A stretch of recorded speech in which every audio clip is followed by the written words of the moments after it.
So another useful herb that I'm going to show you today is one that you definitely know, but you may not love. So the dandelion, which from what I read comes from the French Dandelion, which means tooth of the lion. And that name comes from the shape of the leaves, so that jagged lion tooth shape. Dandelion is highly underrated. You might not know a lot about what she's useful for. And I'm hoping to change your mind a little bit on whether or not you really want to spray those pesticides on her this summer.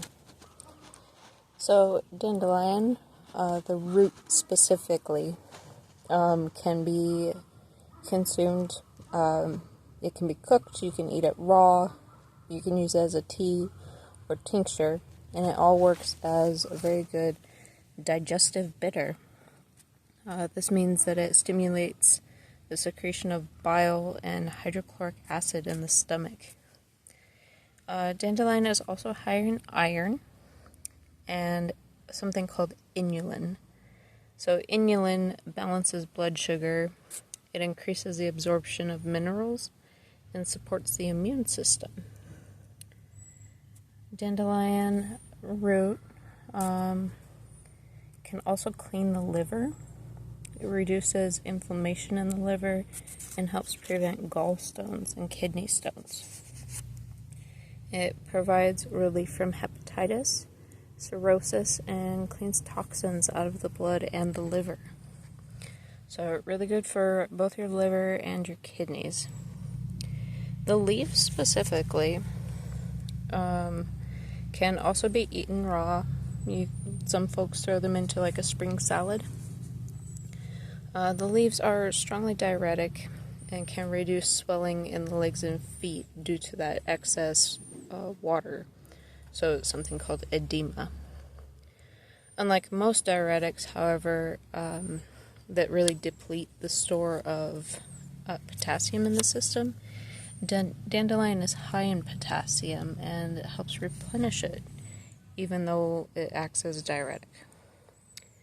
The leaves specifically, but also the root, can flush the kidneys and purify them.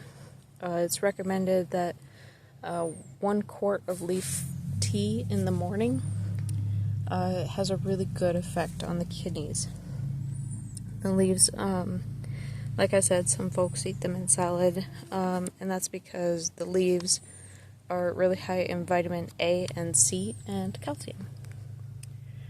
So with all of that, do you really want to spray chemicals on such a beautiful, lovely lady that also acts as a really amazing food source for all our native pollinators as well as honeybees? I'm hoping that changes your mind a little bit and that you kind of start to redefine what we regard as a weed. Now, it's okay to remove her in some areas, but rather than spraying her to get rid of her, maybe try harvesting her instead and see what that does for your health, as well as the health of your yard and the health of the local ecosystem that includes all of our pollinators. So, you have a lovely day and get to know some dandelion.